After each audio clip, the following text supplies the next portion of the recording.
ગીરગઢડા તાલુકાની વડવિયાળા જિલ્લા પંચાયત સીટ હેઠળ આવતા અંબાડા ગામે ₹140 લાખના ખર્ચે બનનાર પુલનું ખાતમુહૂર્ત તેમજ ધોકડવા જિલ્લા પંચાયત સીટ હેઠળ આવતા સણોસરી ધોકડવા શાહી નદીમાં આ બંને પુલનું ઉનાના વિકાસ પ્રેમી ધારાસભ્ય શ્રી કાળુભાઈ રાઠોડના વરદ હસ્તે શાસ્ત્રોક્ત વિધિપૂર્વક ખાતમુહૂર્ત સંપન્ન કરવામાં આવ્યું હતું. તેમજ અંબાડા ગામે શમશાનમાં બનેલા નવો શેડ અને નવી બેઠકોનું લોકાર્પણ તથા નવનિર્માણ થયેલ આંબેડકર ભવનનું લોકાર્પણ ઉનાના માનનીય ધારાસભ્ય શ્રી કાળુભાઈ રાઠોડના હસ્તે રિબિન કાપી અને ખુલ્લું મૂકવામાં આવ્યું હતું. આ તકે જિલ્લા પંચાયત કારોબારી સમિતિના ચેરમેન શ્રી ડાયાભાઈ જાલોદરા, તાલુકા પંચાયતના પ્રમુખના પ્રતિનિધિ શ્રી પ્રવીણભાઈ સાંખટ,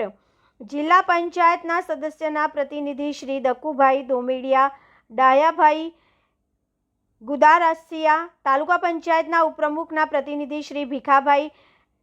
કીડેચા, ધોકડવા ગામના સરપંચ શ્રી કાંતિભાઈ માળવી, અંબાડા ગામના સરપંચ શ્રી એલબી કાતરિયા, મનુભાઈ કાતરિયા, ચંદુભાઈ કાતરિયા, મનીષભાઈ જાલોદરા વગેરે ઉપસ્થિત રહ્યા. અહેવાલ ચૌહાણ જયંતિકુમાર, દીવ મિરર, ઉના.